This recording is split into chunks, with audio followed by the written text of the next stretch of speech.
Hello, my name is Jacqueline. I'm a corporate flight attendant and welcome to my YouTube channel. Today's going to be a quick one. I just wanted to touch base with you guys really quick, but I've been receiving a lot of messages, like more than usual, about becoming a corporate flight attendant. And with everything going on right now, now is not the time to invest in yourself in that career. So basically the long and short of it, to become certified to be a corporate flight attendant, you obviously have to go through training. There are a few different programs out there, but the only two that I actually feel comfortable recommending would be flight safety or FACS, F-A-C-T-S.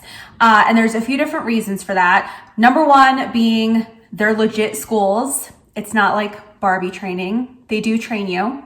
And they look good on a resume. Unfortunately, there are a lot of corporate flight attendant schools that just don't cut it. They take advantage of people who want to get in this profession, and I just would feel terrible ever recommending any other school besides these two, just because I've heard of horror stories, people paying $5,000 and having to attend another school because it kind of looked like a joke on your resume if you put down a different school. And I'm not trying to get into specifics or say every other school besides flight safety or FACS are this way.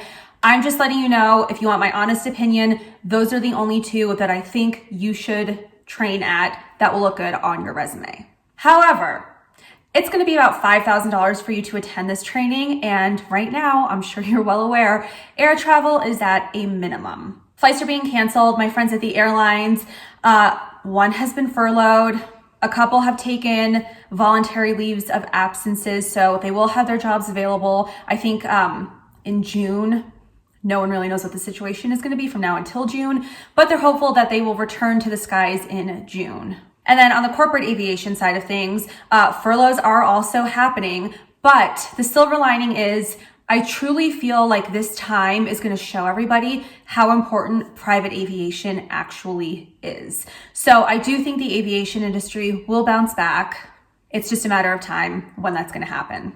So back to everybody who has been asking me like what they should be doing. Should they apply? Do they have a future in aviation? Yes, eventually you do have a future in aviation. Should you be applying? Yes, you should also be applying because there's strength in numbers. Companies are still hiring. People still do need people to work. Medical personnel are still traveling. Sometimes it's by private jet. You never know. You absolutely should always keep your name out there at all times. If you haven't taken any path into your career in corporate aviation, there are a few things that you could be doing right now. And they're not going to cost you money. They're not going to be a waste of time. They will be very beneficial to you. So my first tip for you is start saving your money because like I said, it's going to be about $5,000 to get your certification. And then if you want to do any cooking classes or food plating classes, you're going to be paying for those on top of getting certified. That's not always included in your flight attendant training. So tip one, start saving your pennies now for training in the future.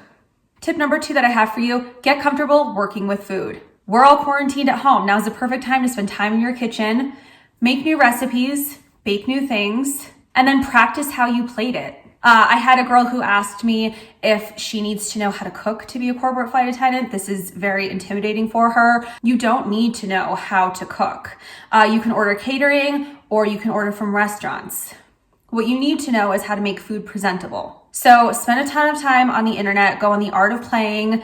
If you're making yourself steak and potatoes and asparagus, go on Google Images and search steak and potato and asparagus plating and try to copy that. You're probably eating 3 meals at home every day, like 100 snacks if you're me every day.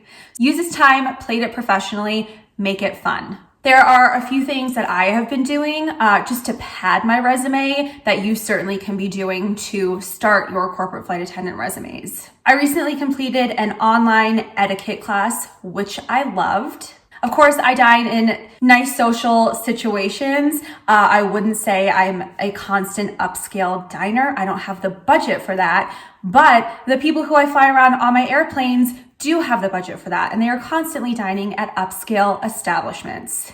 So I thought it was important for me to get the training. This way I can kind of mirror the experience that they have in an upscale restaurant. I want to know how to properly set a table. Granted, I knew the basics. There were a few nice tips and tricks that were involved in the etiquette classes that I took, but I feel like I have a better understanding overall. So I was able to enhance my skills. I've also been taking advantage of the free online college classes that are being offered right now. You guys, there are so many of them online. I highly recommend doing it if you are able to. But I enrolled as a student. I'm a college student again. How exciting. But I recently enrolled as a student, and I'm gonna be getting a certificate in 4 weeks in hospitality and tourism management. So it's just one more thing that I can have on my resume that relates to the flight attendant world and hospitality, and it all comes together and just makes my skill set that much stronger. Again, it's a free college program that I'm taking. I do get a certificate upon completion. So I recommend that you guys do something similar with all this downtime that we have. And a final tip that I'm gonna give you guys, if you don't do anything now because you're upset or you're stressed or the uncertainty of the future is bringing you down, that is totally okay. I recently saw a meme. It said, "Millennials, this is the closest to retirement we are ever going to come." So if you need to enjoy your downtime and just relax at home, don't beat yourself up for doing that. We are a rise and grind generation, and I hate it. I hope this quarantine changes the way people think. I hope we realize what's more important to us, which is spending quality time at home and quality time with your family and staying connected to people who are important to you. We don't always need to be going. I mean, I understand the hustle mentality. Money is important to everyone. Unfortunately, status is important to a lot of people. At the end of the day, that stuff doesn't matter. If you can pay your bills and live comfortably enough, shouldn't that be good enough? So what I'm trying to say is there are certainly things that you can be doing to work on your future. I tried to relate information regarding future flight attendants. That being said, if you want to use this time as a mental break time, use this time as a mental break time. I hope you enjoy it. I hope you guys stay safe, and I hope you continue to reach out to me. I've really enjoyed talking to all of you. If you guys have other questions or anything else that you would like me to answer, post them down below, or you can find me on social media. My Instagram is at Jacqueline Travels, just like it is here on YouTube. My Twitter is at Jack Travels, JAC Travels. So thank you very much for watching. Make sure you subscribe so you don't miss out on any info. And if you want to leave me a thumbs up, that'd be awesome. So thank you guys for watching. I'll talk to you soon.